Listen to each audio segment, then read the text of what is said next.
afternoon. Today we're going to keep it to two wonderful people, but mainly today I want to introduce you to our new Executive Vice President, CEO of the Island, Jeff Klein. He'll be with us today. I'd like you to get a chance to understand and hear a little about it from his standpoint, where he came from, how he got where he is today, his life at home here on the island, and what's going on. It's an amazing story, but more excitingly is we're the beneficiary of all his years of experience. He started with us this week. He's been with us 1 week, and he's already starting to see the changes being made. But again, be patient, because when somebody comes on, it takes months to implement some of what's going on. As you know, we have a lot of new construction that's going to be starting very shortly. There will be notices going out. The road construction, unfortunately, is going on. Hopefully by the fall it will be finished and they'll be gone. We have all of the work that's going to begin in the next couple of months on the terrace area. We're redoing the new offices. We're going to have an amazing new deli with gelatos and grab and go and a whole new menu selection, new breads, new kinds of baguettes. So it's going to be very exciting what we're doing there, because it has been so successful that we want to enlarge it. And in addition to that, we're putting up 2 beautiful new gazebos on the terrace area. So there'll be a country kitchen, there'll be other areas for dining opportunities, all of which will be starting out also this year. So there's so much going on. We just look forward to an exciting year. We want to wish you a wonderful holiday. We have Passover coming up, we have Easter coming up. And as I said earlier, next Friday we're taping with 2 clergy that are coming back from, they just left today, they're coming back from the Ukraine, and they're going to talk about their experiences there, what's going on there. They're going on a mission, say, of mercy. They're helping people get out of the country wherever they can, bringing supplies, bringing food, and they'll be with us next week to tell us a little about what's going on, because it is such a horrible situation going on. These poor people need all the help they can get. So until then, we wish you only the very best. Don't forget, next week we have our welcome, or actually it's our end of season party with Donna Summers. So please don't forget to join us, be with us for that. There's so many other areas coming up. We have the music nights here on Monday nights, the piano bar with Judy and Scott and Ginny Shelley. So we want something for everyone. If you have any ideas, any suggestions, please contact Natalia, and just anything you need, we're here for you. And I just say thank you, stay healthy, and only the very best. Today we're going to talk about someone that's very special to us, near and dear to us now. He's new to the island, Jeff Klein, who we brought in from Turnberry and wherever. Jeff wherever. And wherever. Wherever. Well, we don't want to go too back in your history, because we may talk about then people would know how old I was. That's right, exactly. So what we'd like to do is introduce you, tell you a little about him, a little personal sides to him, a little bit about what he's all about, but most importantly, from a business standpoint, what he brings to the island. Jeff and I met many years ago, but we've known each other because he was running the Turnberry operations for the Sofa family for many years. He was at the Fontainebleau. And I talked to him probably about 4 or 5 months ago, because we were interviewing Kanat, our food and beverage director, who got his start with Jeff many years ago. So I wanted some opinions as to, Kanat. We started talking, one thing led to another, and here he sits. So the process that took place along the way was long, wonderful, exciting, and actually what was really very special about it is we developed a very good friendship and a relationship over these months of interviews and talks and conversations, and it really made a difference. One of the advantages we had that I was very excited about with Jeff was he knows the community, he knows the area. So many of the residents of Williams Island belong to Turnberry, so it was a very easy transition for him. The population's similar, the demographics are similar. So that's a little bit background of how Jeff became our new CEO, Vice President of Operations. But more importantly, he is the head of Williams Island now for us. I will be able to step back a little, I'll be able to retire a little bit now, and now I become his assistant. So Jeff, welcome to Williams Island. Thank you very much. I would love you to just tell the people a little about you. A little bit about me. Number one, I've got my Bob Shelley pose here, so hopefully it's appropriate for my first interview. Absolutely, absolutely. Enjoy and relax. It's an honor and a privilege, Bob. And I remember our first meeting, which had nothing to do about me, but had to do about Williams Island and what you were looking to do with the island. And you had asked me about Connaught, who I had the privilege of working with when Connaught was just a front desk manager. And he really didn't have a lot of food and beverage experience. And one of the things that I've always prided myself on was educating and really molding young, talented leaders that were willing and able. And I saw that in Connaught at a very young age. And I said to him, Connaught, if you want to be successful in hotels, you've got to get out of the front desk. You've got to go try your hand in food and beverage. And sure enough, Connaught went through a food and beverage training program, worked for Lowe's Hotels, worked for Ritz-Carlton, worked for Omni. He's really matured over the 15 plus years that he and I had separated. I ran into Connaught coincidentally at a job that he was at prior to coming to Williams Island. Hadn't seen him in a long time. He seemed happy but not satisfied. So his timing to interview with you was perfect.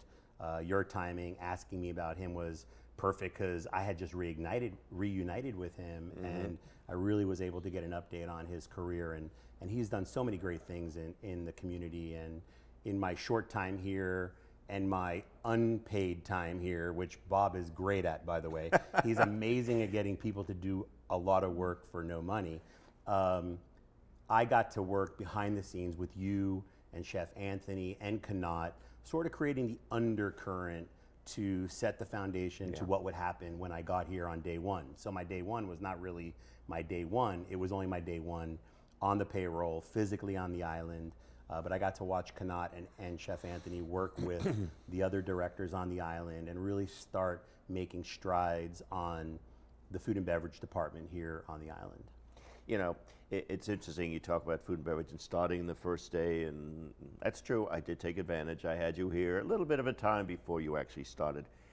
But I will tell you, aside from the fact that you're a very quick study, one of the things Jeff said to me that really solidified how I felt and how I was in my own life and business, but you said something that was very meaningful about leadership.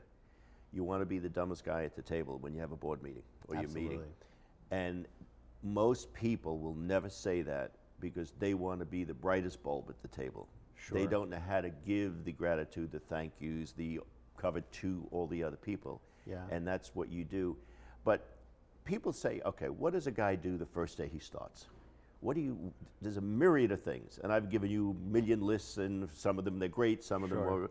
But in the day of a life of somebody, day one, how do you come to an island, 300 employees, a $25 million budget, 4,000 or 5,000 residents? What do you do first? Yeah, so first besides to aspirin. Yeah, first and foremost, you know, Bob and I did spend a lot of time together. He never took advantage of me. It was always willing. I was always eager to learn more. I was eager to understand before I got here some of the highlights and some of the lowlights. Bob shared a list of priorities with me, albeit in my first board meeting in live, the top priorities became a non-entity, and we discussed topics that were important to the board and important to the community. And I think that's always going to happen. I think there's always going to be constant evolution. But my first week here has been spectacular, and everything I expected is coming to fruition. I expected to walk into the premier real estate of Williams Island and see lavish thing, fantastic people, and people are nice, and this is their home, and they just want it to be beautiful, and they want service to be great, and the quality of the food and beverage and all of the experiences around the island to be great. So what I've always learned is if you spend time working with the team and not only listening to them, but actually hearing what's coming out of their mouth, it's super critical. And I've done the same thing in my first week with the residents and the members, because for me, gauging what's needed and gauging where we are has nothing to do with sitting behind a desk and reading papers and reading documents and reading numbers. It has to do with putting a finger on the pulse of the people. And one of the things I pride myself on is building relationships, making connections quickly. And like you said, 15 years ago, I wanted to be the smartest guy at the table. Today, I am so happy when I'm sitting at a table and I can learn from not only the directors, but I can Right. learn from the board members who may not be experts in hospitality, but I've got to think that they're all experts in whatever businesses they've run over their lives that have made them super successful.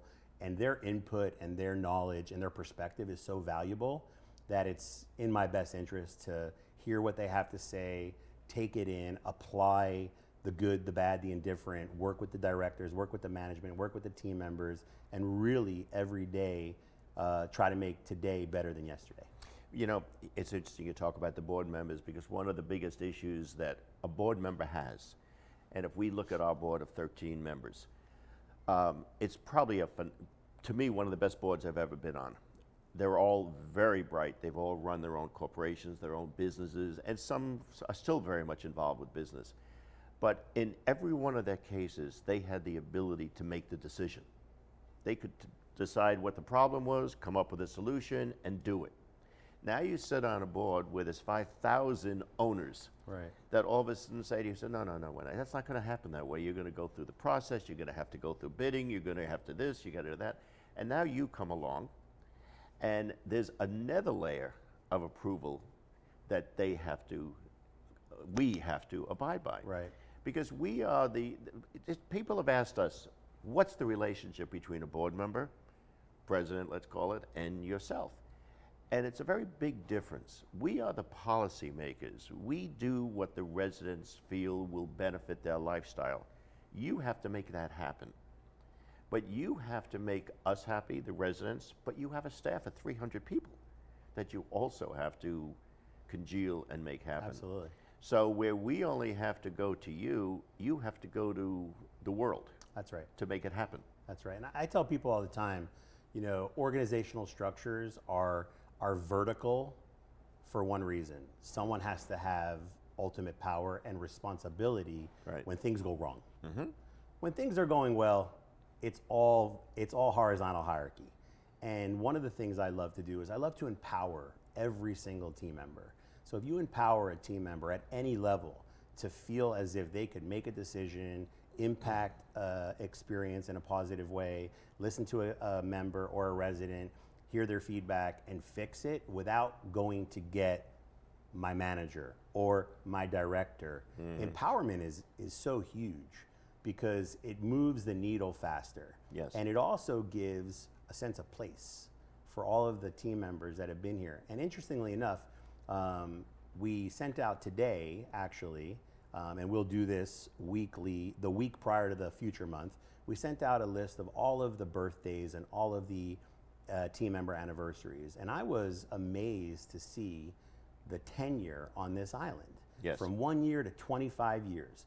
And that's real homage to what Williams Island stands for. Not only is it a great place to live, but it's a fantastic place to work. And you can see that with the number of us team members who have been here 20 years, 15 years, 10 years. And my job is to make sure that they stay here as long as they want, as happy as they were for the first 20 plus years, and bridge the gap with the new generation of team members that have to take us into the next 2 decades. Because that's really what it's about, bridging the gap between nostalgic and modern. And that's something I'm really looking forward to doing at the island. And really, actually, there's another component. We are going through a massive renovation job. I mean, we're going to be redoing where we are sitting here right now. We're doing the new pool areas, we're doing the cabana areas, the pool deck, the tennis deck, and I go on and on and on. Sure. So over the next 24 months, Williams Island is going to go through a structural and physical renovation, a total transformation. However, along with that transformation changes the people's mindset, or should. And in many cases, what was satisfactory today will not be acceptable Absolutely. in 18 months. Absolutely. So you also have to evaluate who can move that needle. That's Who right. is able, capable, because not everyone is the leader. Some people are soldiers, some people are generals, but we need everybody. But everyone has to buy into the new concept that this will not be in 18 months, 2 years, the same place it is today, not because the residents will change, we'll be all the same.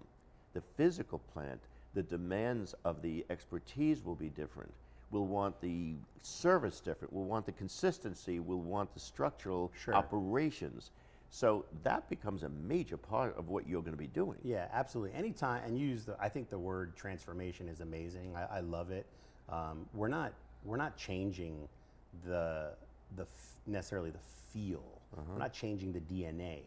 But anytime you make a capital investment, and in this case, it's millions of dollars. And, Oh, yeah. this is not my money. This is the money of the residents. So we have to really look at the details. And what inspired me a little bit when I spoke to you one of the first times, you said, you know what, Jeff, you're going to have a canvas, a blank canvas to come in and work with the directors and work with the board and work with the residents and all the committees and really try to make Williams Island the next level Williams Island. And when I saw what EOA put out in front of us for the Island Club, I was amazed. Sitting in this room today, nobody will recognize it when it's finished. And we're going to give it life. We're going to give it new meaning. We're going to give it a concept that the residents on the island have alternative dining options. The pool experience is going to be great for them and their families.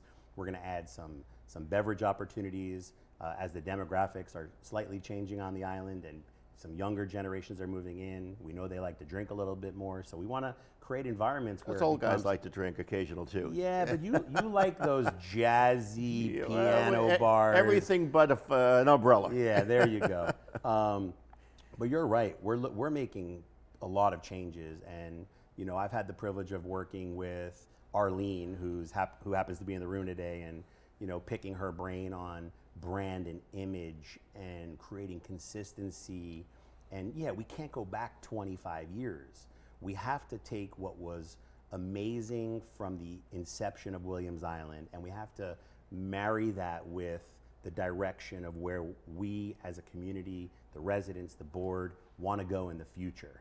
And I think that's really important. And not only that, but in the last year, we've had about close to 200 and some odd sales. A majority of those sales are younger families coming in with children. So in the thinking of when we started this capital improvement, we've had to modify it to age preference because there's a different age group coming in now, and there's a different need that we have and different hours of operation and different kinds of amenities that we'll be putting in. Sure. But I'll tell you a little secret about when we were talking over these months. And I happen to be a member of Turnberry, so I've known you there professionally and socially, but I know a lot of the people that work for you. And the thing that I like to hear the most, I'll tell you a quick story. And it was a very dear friend of mine, was fired from a job. And I said, what happened? He said, well, I don't know. I went into the boss, and the guy said, I'm sorry, but you're leaving. And he said, why? What'd I do? He said, everyone likes you. And I thought about it, and he said, what do you mean everyone likes you? And he said, the boss said, I don't care if they like you. I want them to respect you. The like will come later. And in talking to people at Turnberry, there were mixed reviews as to whether you were a nice guy, too tough, too easy, but they all respected you. They all had a great deal of respect because you rolled up the sleeves and get in the mud with the guys. You would not hesitate to go behind the line, cook a hamburger, go out and move tables and chairs and whatever. That's the difference. That's a real leader. You become part of the team. You don't use the term. Yeah, well, it's interesting. My first week of work in 2015 happened to be right around Passover. And it was actually probably like the last day of Passover, if I remember correctly. And I was in the members' dining room, and one of the members asked the server, can I get matzo brie? And the server went into the kitchen and asked the cook and said, hey, can we get matzo brie for the member? And the cook said, I don't know how to make matzo brie.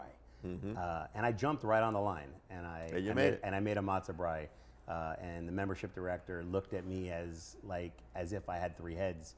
And I wasn't trying to, be the guy that made matzo brie. I was just trying to show the team that no matter what your position is, we're one team. We're only as strong as our weakest link. We all have to roll our sleeves off. We all have to grind. We want to have fun too, but there's a time and place for fun. There's a time and place for hard work. There's a time and place for smart work. But I drew the parallel to this very similarly to my last two positions. At Fontainebleau, we had just, the place was closed. It was an iconic property. It was one of the most amazing hotels in America for years. We went through $1 billion renovation, reimagination, transformation. And then I moved up the street and I took an iconic Turnberry small hotel with a small membership component and did a $300 million expansion. And basically in all of those scenarios, no different than here, I've taken a diamond and polished it. Mm-hmm. I don't have to create the diamond, it's already here. Yes. I just need to polish it with the work and guidance and assistance of all of the team and all of the residents and all of the people on the board. And if we create a collaborative environment here, there's no doubt that this place will single-handedly be the best real estate lifestyle community in all of South Florida. Well, you know, we have an amazing team of people here. We do. And as you said, the longevity is we have our membership directors here over 30 years. But what I like about it, true leadership makes people better. They don't get rid of them, they make them better. They make them work to a better level, bring out their capabilities. Sure. And I think we all need that. And that comes from accountability being handled by someone who they have the respect for.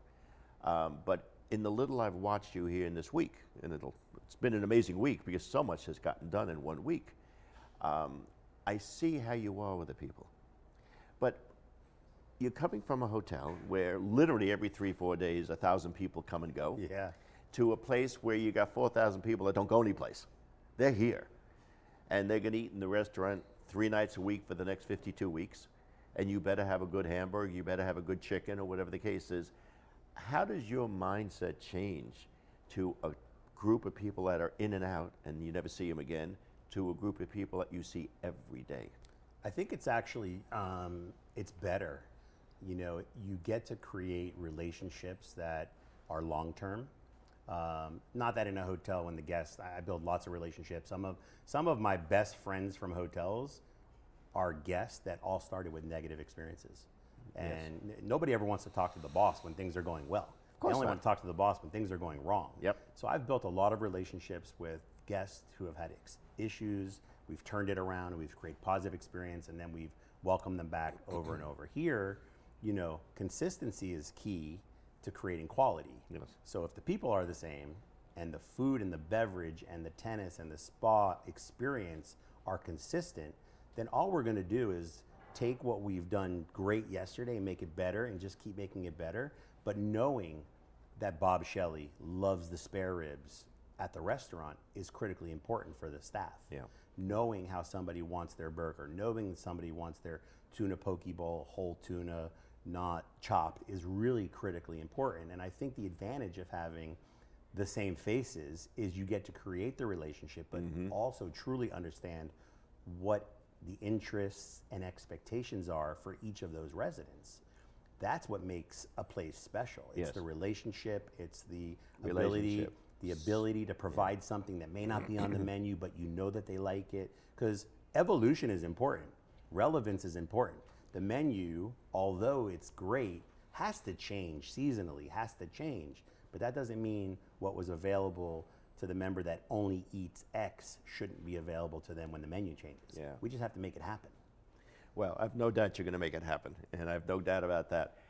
Jeff is a family man, and when we were talking about one of the reasons I say to him, and it's a normal question, why do you leave, as you say, this iconic property to come to Williams Island, and I'm not minimizing Williams Island because this is in itself an iconic property, but what goes through somebody's mind? And the thing he said to me the most was, not because he has a terrible boss where he was, not because it wasn't a phenomenal job, not because he wasn't accomplished, he wanted more of a family life.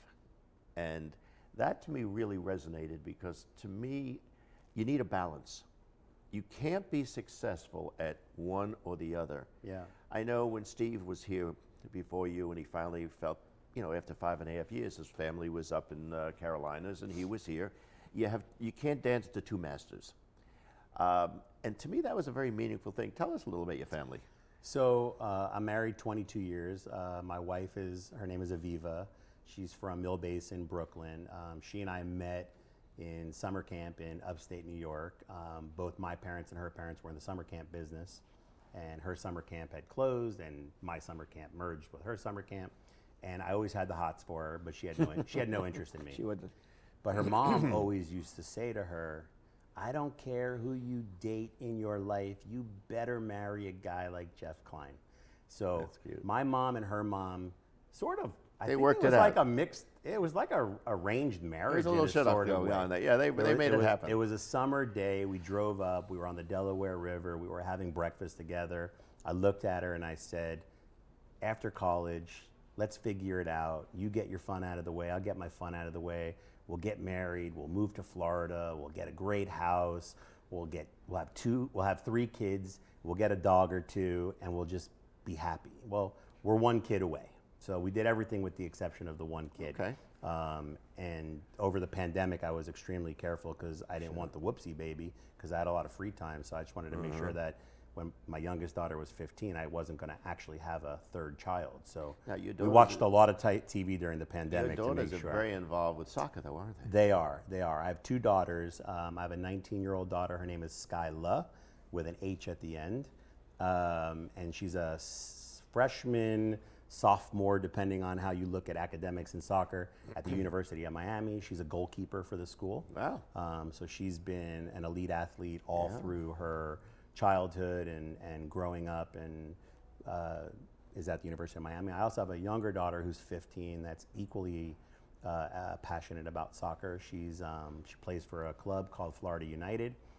She's a national level athlete and is performing really well. So Do you for play me, soccer? so I did. I played soccer Okay. my whole life. Oh. Interestingly enough, my father-in-law was a soccer player. He was actually the Herman Award winner in 1967. Wow. He was the best soccer player in the United States. So I always try to say it's in my blood. My wife always says, I think it's more my father than you, but It's okay. we'll go with dad giving a little bit of the contribution to their success.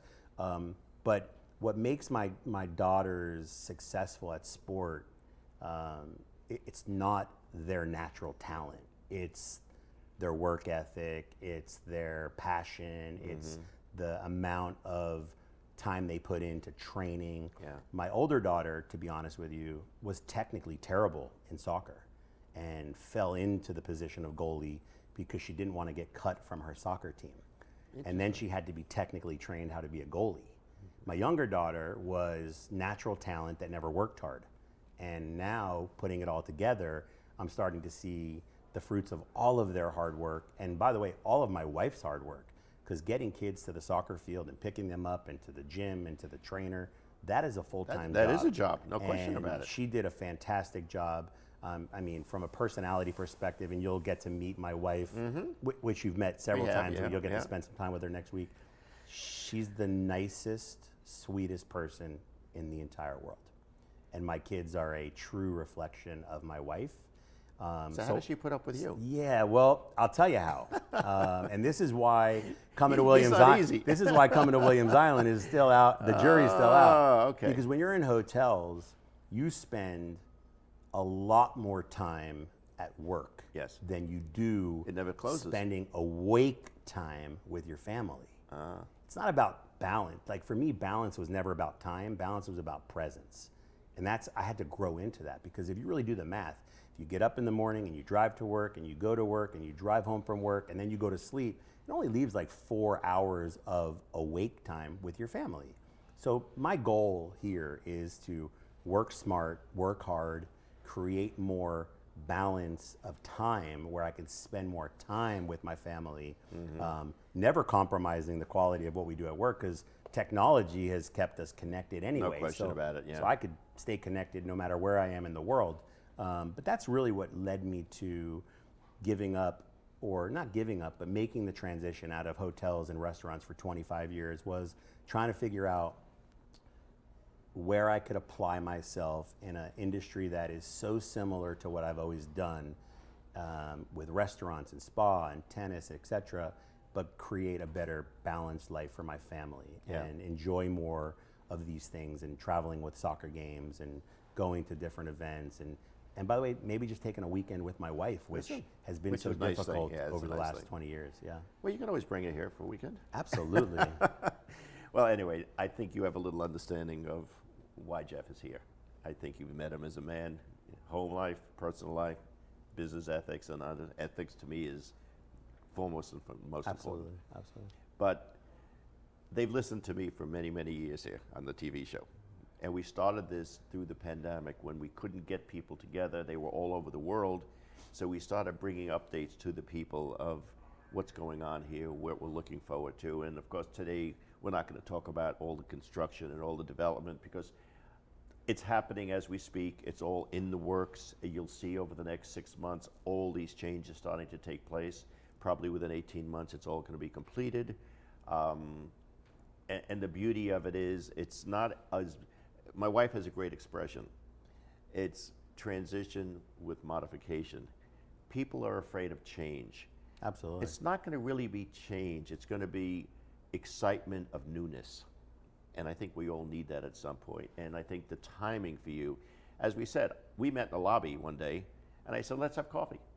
And the next thing I know, that was back in October. And at that time, Jeff wasn't looking, and we weren't really looking. And here we are today. Absolutely. But I really can't tell you how excited we all are to have you here with us. Is there anything else you want to say? Because I know. I wanted to start today off with a message to you, and I was going to play a joke on you with the team for April Fools, but you dove in so serious because I think you just came from a city commissions meeting, so you were probably in a very serious frame of mind. We had a school board meeting this morning. But you know what? No, again, like I said, I thank you for trusting me with this opportunity. I know that you had to do a lot of convincing around the island to figure out how to get someone like me to come to an island like this. But I could tell you that together we're going to do great things. And I know that you think you're getting off the hook easy and going into retirement. It doesn't work that way, Bob. It is a horizontal hierarchy, and you're going to have to continue putting your time in working with on you the island. That's a pleasure. And together we're going to do great things. So I look forward to it. Thanks for having me. I appreciate it. And thank you. I'm glad you got a chance to meet our new CEO. We look forward to having you with us for a long time, and I hope this is your last job. Me too. Thank you very much. And of course, we all know Arlene, the guru of technology on the island. Arlene, I know we've changed over some of the systems, and some of the people are a little confused, so why don't you explain what we've done and how they do this now? Okay. Well, we introduced a new website. We used to use Club Essentials, and we moved over into Jonas. And Jonas runs our back end of all of our amenities, spa, food and beverage, tennis. So now we just collectively have everything in one space. So what we're doing is they're now hosting our website, and there's a few little changes, but you can see it's just the look of the website is much more modern, it's kind of updated, a little bit easier to navigate. And along with the new website, we got a new app. And that's where people are getting a little confused because they do have to remove the old app and install the new app. To give you a little bit of reference, the old app was a white background with blue lettering. Now the new app is a blue background with white lettering. So that's a way you can see it visually, whether or not you have the new one or the old one. So you have to take the old off, put the new on, but it's the same credentials? Well, it could be the same credentials. There was an email mailed out around March 4th, and it explained how to log in and exactly what you should be putting into the validation fields. But if anybody has any questions or has any problem logging in, they can always email the Williams Island Club at williamsislandclub.com.